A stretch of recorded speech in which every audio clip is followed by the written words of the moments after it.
আমাদের অনন্য স্টোরি সকল প্রকার পার্ট গল্প দেখতে আমাদের চ্যানেলটি সাবস্ক্রাইব করে পাশে থাকা বেল আইকনটিতে ক্লিক করে অল নোটিফিকেশন অন করে দিন।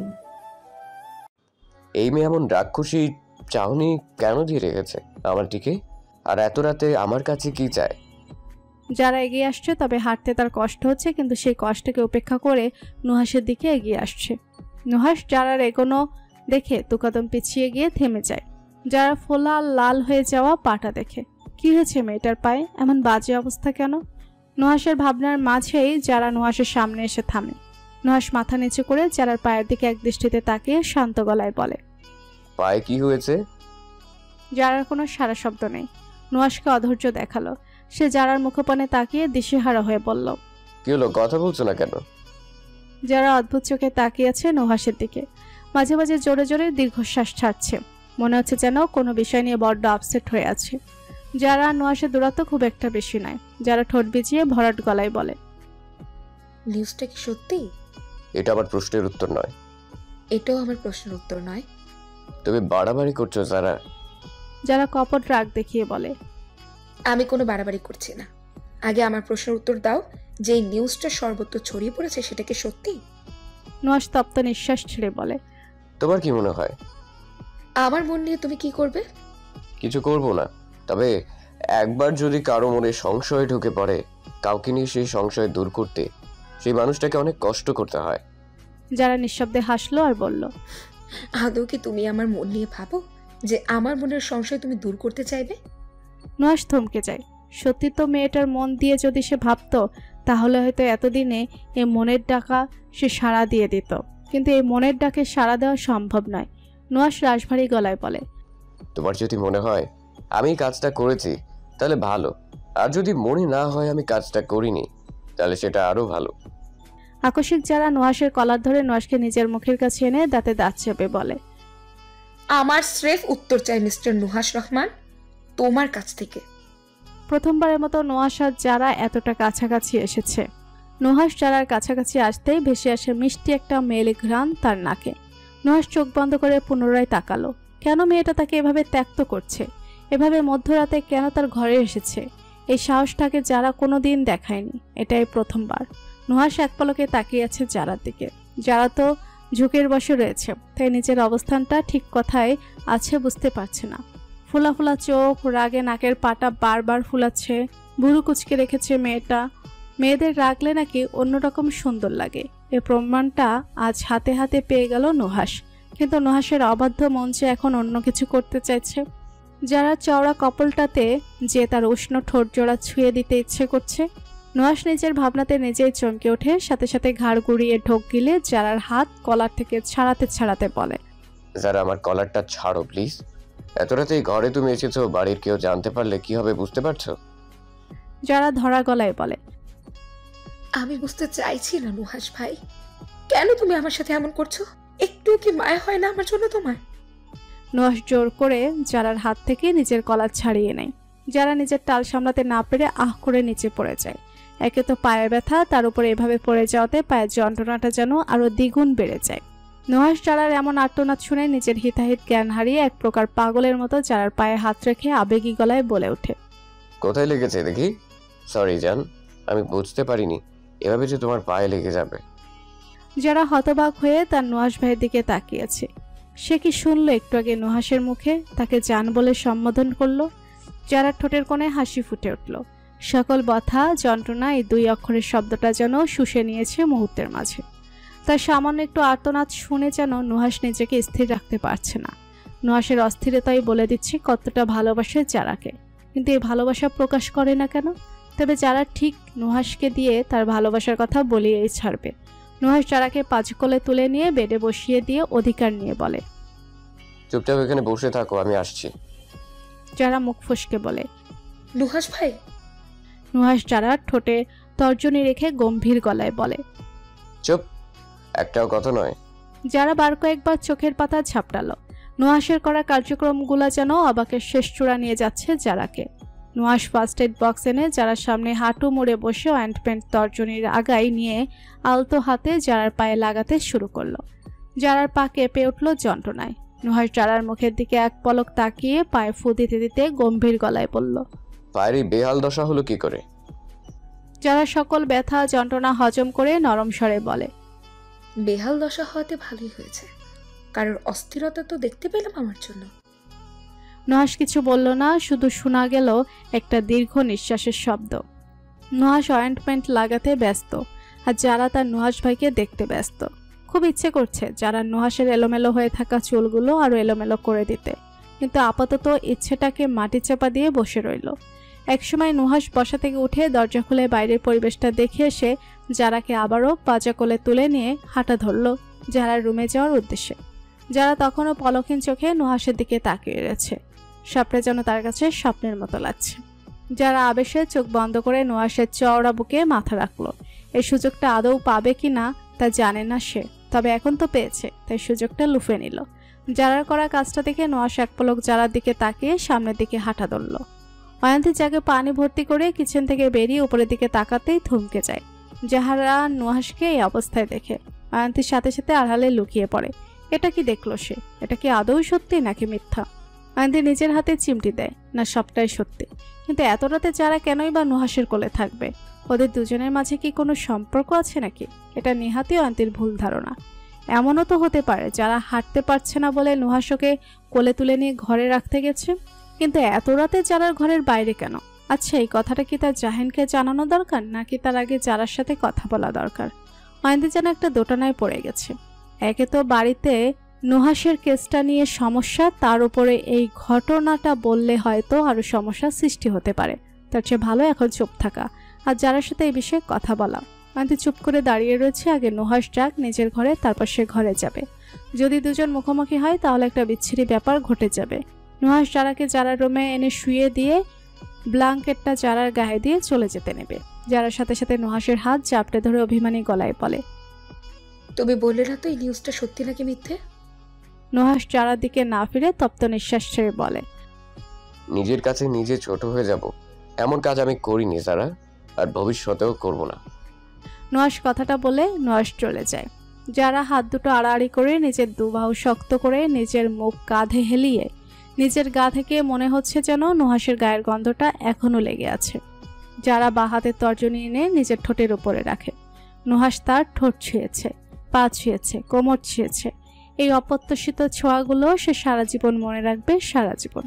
নুহাশ নিজের ঘরে এসে দরজার ছিটকিনি লাগিয়ে আয়নার সামনে দাঁড়িয়ে আছে। পরিহিত জ্যাকেটটা নাকের কাছে এনে চোখ বন্ধ করে ঘ্রাণ নেয়। মিষ্টি একটা ঘ্রাণ তার সারা গায়ে মেখে গেছে।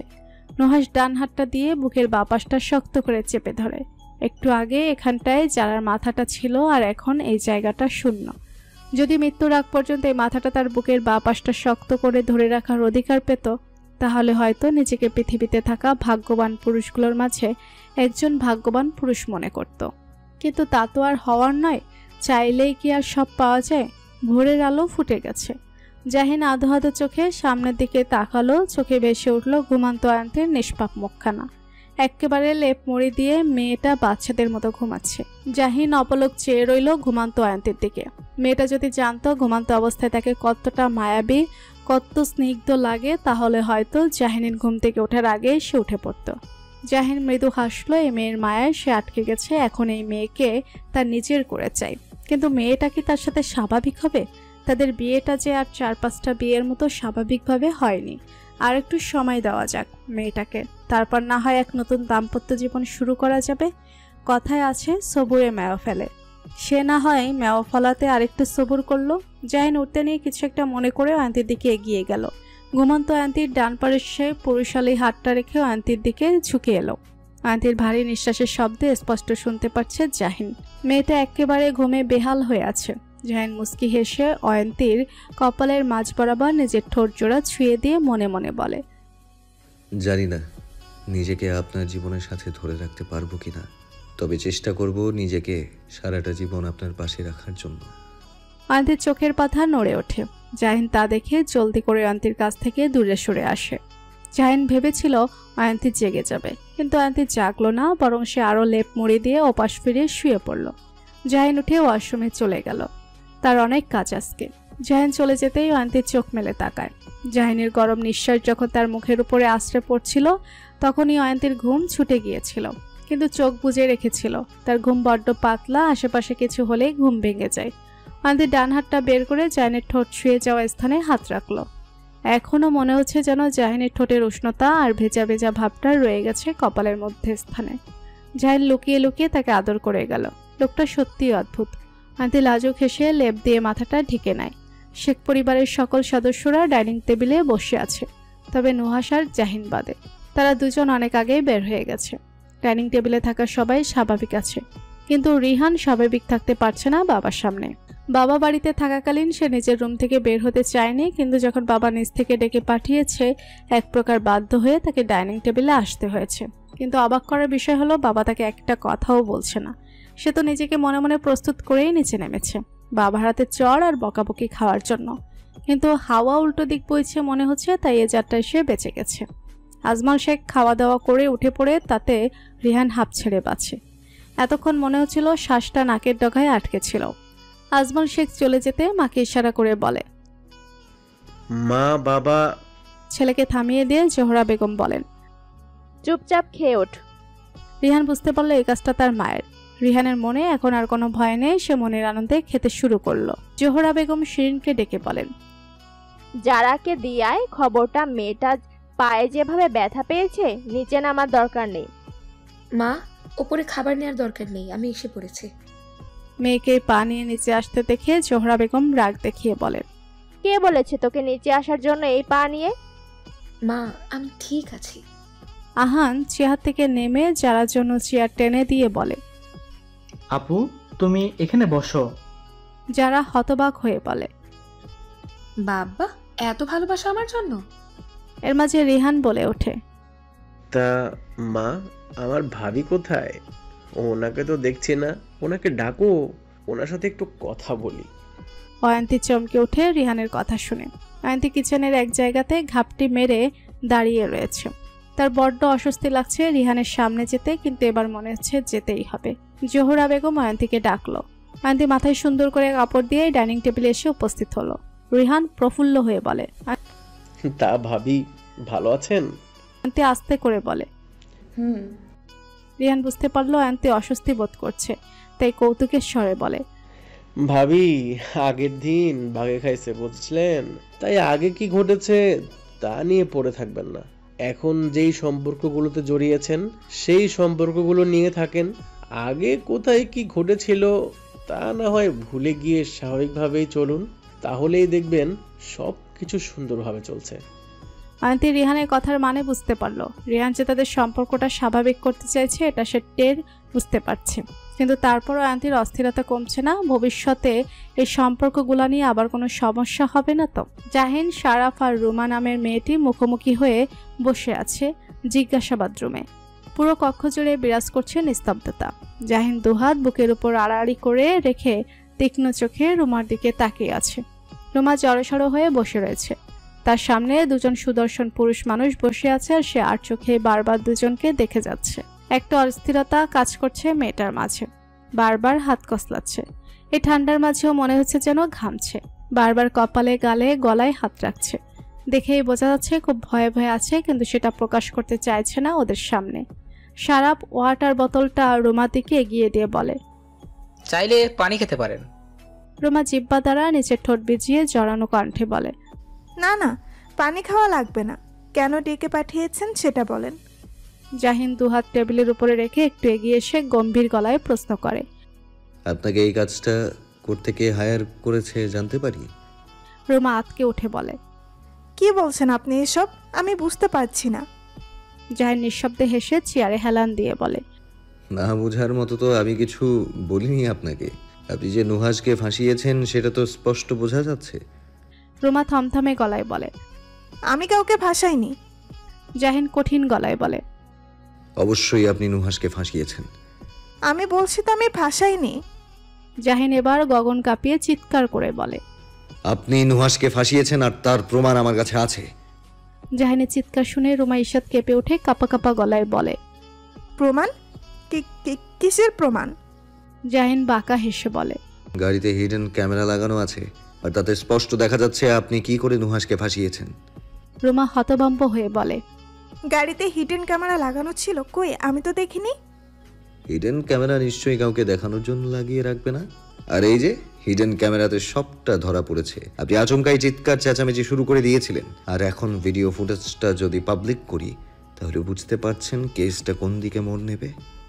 জাহিনের কথাটা শোনার সাথে সাথে মেয়েটা গড়গড় করে বলতে শুরু করে, বিশ্বাস করুন, আমি ওনাকে ভাসাতে চাইনি, প্লিজ ভিডিওটা ভাইরাল করবেন না। সারাপ হতবাক হয়ে জাহিনের দিকে তাকায়। গাড়িতে ক্যামেরা তো দূরে থাক, কোনো হিডেন ক্যামেরা ছিটে ফোটাও নেই, কিন্তু সারাপ জাহিনের প্ল্যানটা বুঝতে পারল। মেয়েটাকে ম্যানিপুলেট করে পেট থেকে সত্য কথা বের করার প্রচেষ্টাতে সফল হয়েছে। জাহিন সারাপকে ইশারা করলো কিছু বলার জন্য। সারাপ মাথা নাড়িয়ে রুমার দিকে ফিরে বলল, তার মানে আপনি স্বীকার করছেন যে আপনি নুহাসকে ফাঁসিয়েছেন? রুমা মেয়েটা এক প্রকার কান্না করতে করতে বলে, বিশ্বাস করুন, আমি বাধ্য হয়ে কাজটা করেছি। সারাপ পুনরায় প্রশ্ন করলো, আপনি আগে এটার উত্তর দিন। নুহাস কি আপনাকে কোনো রকম ভাবে সেক্সুয়াল হ্যারাসমেন্ট করেছে নাকি করেনি? না, উনি আমাকে সেক্সুয়াল হ্যারাসমেন্ট করেনি, বরং আমি ওনাকে ফাঁসাতে চেয়েছিলাম। কেন ফাঁসাতে চেয়েছিলেন জানতে পারি? আর কার কথায় কাজটা করেছেন? রুমা ওয়াটার বোতলের ক্যাপ খুলে ঢকঢক করে পানি খেয়ে বলতে শুরু করে, আমার মা অসুস্থ, তার চিকিৎসা করানোর জন্য অনেক টাকা দরকার। জাহিন হাত উঁচিয়ে রুমাকে থামিয়ে দিয়ে বলে, এখন আর মিথ্যে কথা বলবেন না প্লিজ। আপনার মা অনেক আগেই মারা গেছেন। আপনার বিষয়ে সব খবর আমার কাছে আছে, তাই প্লিজ মরে যাওয়া মাকে নিয়ে মিথ্যে কথা না বললেই নয় কি? নিজের গর্ভধারী মাকে অন্তত এই সম্মানটুকু দিন। রুমা ঢোক গিলে বলে, আসলে আমি যাত্রাপালার একটা দলে কাজ করি। আমি দলের ছেলে মেয়েকে মেকআপ করিয়ে দিই। দল থেকে যে টাকাটা হাতে আসে তা দিয়ে আমার ঠিক চলতো না। একদিন হঠাৎ করেই একটা লোক আমাকে এই কাজটা করে দেওয়ার জন্য অফার করে আর বলে মোটা অঙ্কের টাকা দিবে, আর আমিও টাকার লোভে পড়ে কাজটা করতে রাজি হয়ে পড়ি। জাহিন চুপচাপ মেয়েটার কথা শুনে যাচ্ছে। সারাপ বলল, তারা আপনাকে টাকা দিয়েছে? অর্ধেক টাকা দিয়েছে, আর কাজটা পুরোপুরিভাবে হলে পুরো টাকা দিবে বলেছে। তার মানে তারা এখনো পুরো টাকাটা আপনাকে দেয়নি? না, দেয়নি। টাকা কি হাতে হাতে দিয়েছে আপনাকে? হাতে দিয়েছে। যেই লোকটা আপনাকে কাজটা করতে বলেছে তার সাথে আপনার নিশ্চয়ই যোগাযোগ হতো ফোনে, সেই ফোন নাম্বারটা দিন। সারাপ ফোন নাম্বারটা নিয়ে কল করলো, কিন্তু এই নাম্বারে কোনো অস্তিত্ব নেই। সারাপ বলল, নাম্বার তো কোনো অস্তিত্ব নেই। রুমা বলল, উনি আমাকে বিভিন্ন নাম্বার থেকে কল করতো। এই পর্যন্ত কয়টা নাম্বার থেকে কল এসেছে? 5-6টা তো হবেই। প্রত্যেকটা নাম্বারে কল করা হলো, কিন্তু সেই একই কথা, কোনো অস্তিত্ব নেই নাম্বারগুলোর। এর মাঝে জাহিন রুমাকে প্রশ্ন করলো, যে আপনাকে কাজ করতে বলেছে তার চেহারা দেখতে কেমন ছিল? মুখে মাস্ক পরা ছিল, তাই অতটা খেয়াল করিনি। প্লিজ আমাকে ক্ষমা করে দিন। ভিডিওটা যদি ভাইরাল করে দেন তাহলে সবাই আমাকে অপমান করবে। জাহিন কপট রাগ দেখিয়ে বলে, আপনার অপমানটা অপমান, আর আমাদের অপমানটা অপমান নয়। বুঝতে পারছেন কতটা ফেস লস হয়েছে এই ফালতু ঘটনাটার জন্য? আর এমনিতেই আপনি ভাইরাল। বলতে গেলে এই ঘটনাটা এখন অনলাইনে হট টপিক হয়ে রয়েছে। এখন না হয় আর একটু ঘি ঢেলে দেই তাতে। রুমা চিৎকার করে বলল, আমি তো বলছি আমি লোভে পড়ে কাজটা করেছি। লোভে পড়ে যখন করেছেন এর সমাধানও আপনি করবেন। রুমা অবাক হয়ে বলে, মানে? জাহিন পায়ের উপরে পা তুলে বলে, আপনাকে জবানবন্দি দিতে হবে, সেটাও লাইভে গিয়ে। পুরো দেশ দেখবে যে আমার ভাই নির্দোষ, তাকে একটা নোংরা অ্যালিগেশনে ফাঁসানো হয়েছে। কিন্তু দেখুন মিস রুমা, এই কাজটা করার আগে আপনার 10 বার ভাবা উচিত ছিল। আপনার এটা ভাবা উচিত ছিল কাজটা করার পর কি হতে পারে, কিন্তু আপনি কোনো বিবেচনা না করেই একটা নোংরা খেলায় মেতে উঠলেন, তাও একজন অপরিচিত মানুষের কথায়। অবশ্য সেই মানুষটা যে আমার শত্রু সেটা আমি খুব ভালো করেই বুঝতে পারছি। কারো ক্ষতি করে নিজের ভালো হয় না মিস রুমা। রুমা চুপচাপ কথাগুলো শুনে গেল। তার বড্ড ভুল হয়ে গেছে। সে ঝোঁকের বশে কাজটা করে ফেলেছে। তার আগে বোঝা উচিত ছিল প্রতিপক্ষ দল শক্তিশালী দল, কিন্তু তাকে তো বলা হয়েছিল গাড়িতে কোনো হিডেন ক্যামেরা ছিল না। তবে কি জাহিন তাকে মিথ্যা কথা জালে ফাঁসিয়েছে আর সেও তাতে পা দিয়ে ফেলেছে? কিন্তু তাকে আগে এই কয়েদি থেকে বের হতে হবে, তার জন্য তাকে এদের কাছ থেকে সিম্প্যাথি পেতে হবে। রুমা ধরা গলায় বলে, প্লিজ আমাকে এবারের মতো ছেড়ে দিন, আমি আর কোনো দিন কারো ক্ষতি করব না। সারাপ কঠোর গলায় বলে, ছেড়ে দেওয়া হবে আপনাকে, কিন্তু তার আগে আপনাকে লাইভে গিয়ে সবটা স্বীকার করতে হবে। রুমা হঠাৎ করে উচ্চ বাক্যে বলল, আমি লাইফে যাব না। আর আপনারা আমাকে মিথ্যা কথার জালে ফাঁসিয়েছেন, তাই না? গাড়িতে কোনো হিডেন ক্যামেরাই ছিল না, তা আমি জানি। তাই ওই নুহাসকেও নির্দোষ প্রমাণ করতে পারবেন না। আর ফাঁসাতেও তো চেয়েছিলাম আপনাকে, কিন্তু ফেসে গেছে ওই বেচারা নুহাস। শেষের কথাটা জাহিনকে উদ্দেশ্য করে বলে রুমা। জাহিন হতবাক হয়ে বলে, আমাকে ফাঁসাতে চেয়েছিলেন মানে? হ্যাঁ, আপনাকে ফাঁসাতে চেয়েছিলাম। জাহিন বিমূর্ত স্তব্ধ হয়ে গেল কথাটা শুনে। তার বিরুদ্ধে ষড়যন্ত্র করা হয়েছিল আর তাতে নুহাস ফেসে গেছে। জাহিন নির্বিকার ভঙ্গিতে বলল, গাড়িতে যে হিডেন ক্যামেরা নেই এটা কি করে জানেন? যে আমাকে কাজটা করতে বলেছে সেই বলেছিল, কিন্তু আমার হটকারিতার জন্যই আমি নিচেও ভেসে গেলাম। কিন্তু সত্যটা তো শুধু আপনার দুজন ছাড়া কেউ জানে না, আর কেউ জানবেও না। জাহিন শব্দ করে হেসে বলে, এতটাও কাঁচা খেলোয়াড় আমি নই। এতক্ষণ যা যা আপনি বলেছেন সবটা রেকর্ড হয়েছে এই কলমটার মাঝে। এই কলমটার মাঝে হিডেন ক্যামেরা লাগানো আছে। বুক পকেটে থাকা কলমটা দেখিয়ে কথাটা বলে। জাহিন পুনরায় বলে, তাই আপনার লাইভে যাওয়ার কোনো দরকার নেই। আপনার এই সবটা স্বীকারোক্তি সবাই দেখবে, আর এটাও জানবে নুহাস কোনো দোষ করেনি, ওকে ফাঁসানো হয়েছে। রুমাকে অ্যারেস্ট করা হয়েছে নুহাসকে মিথ্যে অ্যালিগেশন দিয়ে ফাঁসানোর জন্য। নিউজের মাধ্যমে সবটা সবার সামনে এসেছে। নুহাস নির্দোষ প্রমাণিত হয়েছে। কিন্তু জাহিনের মাথায় ভর করল অন্য দুশ্চিন্তা। তার আপনজনের মাঝে কে একজন আছে যে এই ঘৃণ্য কাজটার সাথে জড়িত, কিন্তু কে সে? এত আপনজনের ভিড়ের মাঝে তাকে কি করে খুঁজে বের করব? 32 ইঞ্চি এলইডি টিভির পর্দায় নুহাস যে নির্দোষ সেই খবরই পাঠ করছেন সংবাদ পাঠিকা। রুমার স্বীকারোক্তিটা শোনার সাথে সাথে টিভির পর্দায় একটা ফুলদানি ছুড়ে হলো, মুহূর্তের মাঝে টিভির ডিসপ্লে চলে যায়। খলিল তালুকদার আর চেয়ারম্যান মিজান সাহেব চোখ বন্ধ করে কানে হাত দিয়ে অন্যদিকে ফিরে যায়। যুবকটি সেন্টার টেবিলের সজোরে লাথি মেরে বসা থেকে উঠে দাঁড়িয়ে হুঙ্কার দিয়ে বলে, ওই শালিকে আগেই বলে রেখেছিলাম আমি, গাড়িতে কোনো হিডেন ক্যামেরা নেই। কিন্তু তারপরও ওই শালি এই জাহিনের কথা জালে ফেসে গেছে, সবটা প্ল্যান নষ্ট করে দিল। আমি আগেই বলেছিলাম এই শালিকে দিয়ে কাজ হবে না। খলিল তালুকদার রেগে বলে উঠলেন, তোমার প্ল্যান প্রথম থেকেই নষ্ট হয়ে গেছিল যখন জাহিনের জায়গায় নুহাস ফেসেছিল। যুবকটি গর্জে উঠে আঙ্গুল তাক করে খলিল তালুকদারকে বলে। খলিল তালুকদার চোখ বড় বড় করে রেগে বলেন, কি বললে তুমি আমাকে? যুবকটি তেড়ে এসে বলে। মিজান সাহেব দুজনের মাঝে এসে দাঁড়িয়ে দুজনকে থামিয়ে বলে, উফ, কি শুরু করলে তোমরা দুজনে?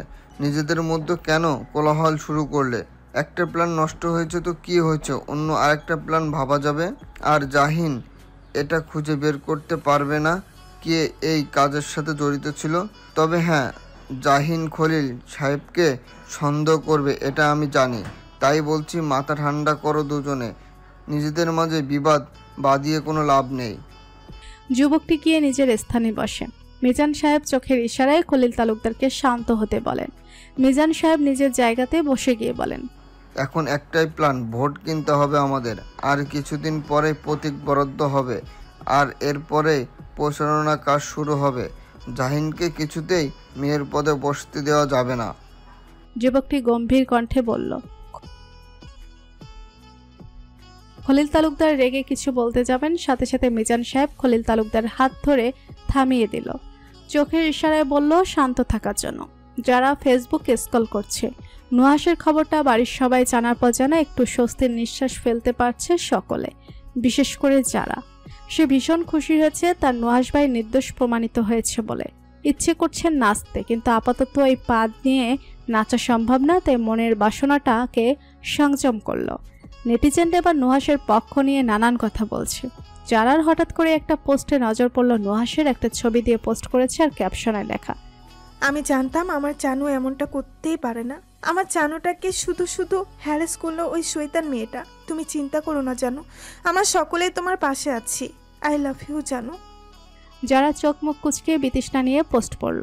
ইচ্ছে করছে কমেন্ট বক্সে গিয়ে লিখতে, তোর জানুর একটা জান আছে, তাই এসব লেম মার্কা পোস্ট করে নিজেকে ছোট লোক প্রমাণ করবি না, যত সব। যারা ফোনটা ঢিল মেরে বেডে ফেলে দিয়ে একরাশ বিরক্ত নিয়ে বলল, শাকচুন্নির দল এখন একেবারে দরদ উতলে উতলে পড়ছে, আবার আই লাভ ইউ জানু বলছে। এই আই লাভ ইউ বানার পারিস যে লিখেছিস? ও সরি, পারিস বলেই তো লিখতে পেরেছিস। অয়ন্তী যারা রুমে এসেছে, হাতে একটা প্লেট, তাতে 4 রকমের ফল কাটা। যারাকে একা একা বক বক করতে দেখে থমকে যায়।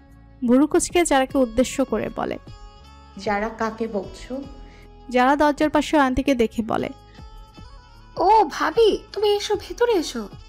অয়ন্তী যারার পাশ গিয়ে বসে বলে, কাকে বকছো? যারা কপট রাগ দেখিয়ে বলে, আর বলো না ভাবি, ফেসবুক কতগুলো শাকচুনি আছে, যারা সুন্দর সুন্দর পোলা দেখলেই দরদ একেবারে উতলে উতলে পড়ে। কার উপরে দরদ উতলে পড়ছে? আরে নুহাস ভাইয়ের উপরে। আর পোস্ট করে কি বলে জানো? আই লাভ ইউ জানো। যারা ভেঙে কথাটা বলল। অয়ন্তী সোজাসুজি বলে, তুমি কি তাতে জেলাস ফিল করছো যারা? অবশ্যই। মুখ ফুসকে কথা বলে ফেলে যারা। যখন বুঝতে পারলো কি বলছে, সাথে সাথে যারা অয়ন্তীর মুখের দিকে তাকে ভয়ের তো গলায় বলে, না ভাবি আমি আসলে। তুমি কি নুহাস ভাইকে পছন্দ করো যারা? অয়ন্তীর কথার কোনো উত্তর দিল না যারা। চুপচাপ সাদা টাইলসের দিকে দৃষ্টিপাত করে রেখেছে। অয়ন্তী পুনরায় বলল, গতকাল রাত্রে তোমাকে আর নুহাস ভাইকে দেখেছি। তুমি নুহাস ভাইয়ের কোলে ছিলে। আমি কি জানতে পারি এই ব্যাপারটার বিষয়ে? যারা হাঁকোচকিয়ে উঠে ভাবির দিকে তাকায়। তার মানে ভাবি সবটা দেখেছে। ভাইয়াকে বলে দেয়নি তো আবার? যারা উৎসুক গলায় বলে, ভাবি তুমি কি সবটা ভাইয়াকে বলে দিয়েছো? না, বলেনি। যারা স্বস্তির নিঃশ্বাস ছাড়ে। ভাইয়া যদি জানে তাহলে হয়তো একটা ঝড় উঠবে এই শেখ বাড়িতে। যারা অসহায় চোখে তাকিয়ে বলে, ভাবি প্লিজ এই কথাটা কাউকে বলো না, তোমার দুটি হাতে ধরি। আসলে গতকাল রাত্রে। যারা গতকাল রাতে ঘটনাটা ভাবিকে বলে। অয়ন্তী কিছু বলতে যাবে, সাথে সাথে যারা বলে, যদিও আমি নুহাস ভাইকে ভালোবাসি, কিন্তু নুহাস ভাই আমার সেই ভালোবাসা ধরা দেয় না। যদিও আমি জানি নুহাস ভাই আমাকে ভালোবাসে, কিন্তু স্বীকার করে না। অয়ন্তী ভুরু কুচকে বলে, কেন স্বীকার করে না? যারা ম্লান কণ্ঠে বলে, নুহাস ভাই যে এই বাড়ির আশ্রিত, তাই হয়তো স্বীকার করে না। যে বাড়ির নুন খেয়েছে সে বাড়ির মেয়ের উপর কি করে নজর দেবে তুমি বলো? কিন্তু আমি নুহাস ভাইকে খুব ভালোবেসে ফেলেছি ভাবি, খুব। শেষের কথাটা যারা ধরা গলায় বলে। অয়ন্তী বোঝানোর স্বরে বলে, সব ঠিক হয়ে যাবে যারা, একটু ধৈর্য ধরো। আল্লাহ যদি তোমার কপালে নুহাস ভাইকে লিখে রাখেন তাহলে নুহাস ভাই তোমার হবে, আর যদি না লিখে রাখে তাহলে শত চেষ্টা করলে সে তোমার হবে না। যারা ঢোক গিলে বলে, ভাবি তুমি আমাকে ছুঁয়ে কথা দাও, এই কথাটা যেন বাড়ির কেউ না জানে, এমনকি ভাইয়াও না। অয়ন্তী যারার হাতটা শক্ত করে ধরে বলে, ঠিক আছো ননদিনী? কেউ জানবে না কথাটা, প্রমিস। যারা ভাবির গলা জড়িয়ে ধরে বলে, আমার মিষ্টি ভাবি। হয়েছে হয়েছে, এবার ফলগুলো খেয়ে নাও। যারা একটা আপেলের টুকরা মুখে নিয়ে বলে, তুমিও খাও। অয়ন্তী মুস্কি হেসে বলে, তুমি খাও, আমি খেয়েছি। রিহান আজ তাদের বন্ধুদের সাথে নাইট পার্টি করবে, তা নিয়ে আলোচনা হচ্ছে বন্ধুদের মাঝে গ্রুপ চ্যাটে। রেহানের বন্ধু সৈকত মেসেজ করে, কিরে বন্ধু, তোর ফুলের পাপড়ির কি অবস্থা? মেয়েটাকে একা রেখে চলে এলি, এবার যদি সেই পাপড়ি ঝরে নিচে পড়ে যায় তখন? রিহান মেসেজটা দেখে মলিন হাসলো। তার আবার কবে হলো ফুলের পাপড়ি? রিহান দীর্ঘ নিঃশ্বাস ছেড়ে মেসেজ করে, হয়তো আমি চলে আসাতেই ফুলের পাপড়ি ভালো আছে, বরং আমি এতদিন ছিলাম বলেই সে বিরক্ত বোধ করত। এর মাঝে পিয়াস বলে, আচ্ছা এসব কথা বাদ দে, একটা মেয়ে গিয়েছে তো কি হয়েছে, হাজারটা মেয়ে এসে ধরা দেবে আমাদের রিহানের কাছে, বুঝলি? সুরেশ বলল, এই প্লে বয় চুপ কর। তুই রিহানকে তোর মতো ভাবিস নাকি, যে বিড়ালের মতো এ বাড়িতে হাঁড়িতে ওই বাড়িতে হাঁড়িতে গিয়ে মুখ দেবে? পিয়াস রাগের ইমোজি দিয়ে বলল, এই শোন, আমি পাগল নই, মেয়েরা আমার জন্য পাগল, বুঝলি? জানি কে পাগল। রিহান ওদের ঝগড়া থেকে অফলাইন হয়ে যায়। চিথে শুয়ে ভাবতে থাকে পাপড়ির কথা। মেয়েটির কি এক মুহূর্তের জন্য তার কথা মনে পড়ছে না? হয়তো পড়ছে, আবার নাও পড়তে পারে, কিন্তু তার মস্তিষ্ক জুড়ে যে বিরাজ করছে পাপড়ি এক মুহূর্তের জন্য ভুল থাকতে পারছে না। রেহান দীর্ঘ নিঃশ্বাস ছেড়ে শোয়া থেকে উঠে ওয়াশরুমে চলে যায়।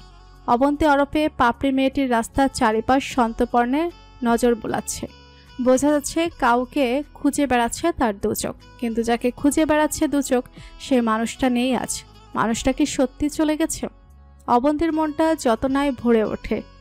এতদিন লোকটা সামনে আসলে রাগ উঠত, কিন্তু আজ যখন নেই তখন কেন এতটা বিষাদময় লাগছে তার? অবন্তীর পাশে থাকা ইভা খোঁচা দিয়ে বলে, যাকে খুঁজে বেড়াচ্ছিস সে নেই, তাই সামনের দিকে নজর রেখে হাঁট, না হলে যে কোনো সময় দুর্ঘটনা ঘটে যেতে পারে। ইভার কথা শুনে হকচাকালো অবন্তী। মিথ্যে কথা, বিরক্তি আর রাগ মেশানো গলায় বলে, আজব, আমি আবার কাকে খুঁজবো? সে তুই ভালো করেই জানিস কাকে খুঁজে বেড়াচ্ছিস। আর যদি না জানিস তাহলে আমি বলে দিচ্ছি, তোর সুবিধার্থে রিহান ভাইকে খুঁজছিস তুই, তাই তো? অবন্তী চোখ মেরে যায়। সত্যি সে রিহানকে খুঁজে যাচ্ছে, কিন্তু লোকটা নেই। সত্যি লোকটা চলে গেছে এই শহর ছেড়ে। লোকটা কি তাকে ভুলে গেছে এই একদিনের মাঝে? অবশ্য ছেলেদের মন একজন চলে গেলে আরেকজনকে নিজের মনে ঠাঁই দিতে বেশি সময় নেবে না। অবন্তী এসব চিন্তা করে তপ্ত নিঃশ্বাস ছেড়ে নিজেকে স্বাভাবিক করে সামনের দিকে এগিয়ে যায়। জাহিনের বাড়ি ফিরতে ফিরতে ঘড়ির কাঁটা প্রায় 12টার ঘরে পৌঁছে গেছে। নুহাশ অনেক আগে বাড়ি ফিরে এসেছে, কিন্তু জাহিন কোনো এক কাজের দোহাই দিয়ে বাড়িতে পরে আসবে বলে নুহাশকে আগে ভাগেই বাড়িতে পাঠিয়ে দেয়। কলিং বেলের আওয়াজ শুনে বাড়ির কাজের লোক সদর দরজা খুলে দিল। বাড়ির সবাই খাওয়া দাওয়া করে যে যার ঘরে চলে গেছে। শুধু জাহিনের অপেক্ষায় রয়ে গেছেন জোহরা বেগম। জোহরা বেগম সময়টা পার করার জন্য সোফায় বসে নকশি কাঁথা সেলাই করতে ব্যস্ত ছিলেন। ছেলেকে আসতে দেখে কাঁথাটা সোফার উপরে রেখে ছেলের দিকে এগিয়ে এসে বলেন, এত দেরি হলো যে আসতে? নুহাশ কি বলল? একটা কাজ আছে তোর, সেটা কি কমপ্লিট হয়েছে? না, এখনো হয়নি, তবে হয়ে যাবে জলদি। আগামীকাল থেকে একটু আগে আসার চেষ্টা করবি। মেয়েটা না খেয়ে অপেক্ষায় ছিল তোর। জাহিন বুড়োদায় কিঞ্চিত কুঁচকে পড়ল। কে অপেক্ষা করছিল? জোহরা বেগম হতাশার শ্বাস ফেলেন। তার ছেলে কি এই জগতে আছে নাকি অন্য জগতে আছে? বিয়ে করেছে আর কে অপেক্ষা করতে পারে তার জন্য, সেটা বুঝতে পারছে না মহাশয়। জোহরা বেগম কঠিন গলায় ছেলেকে বলল,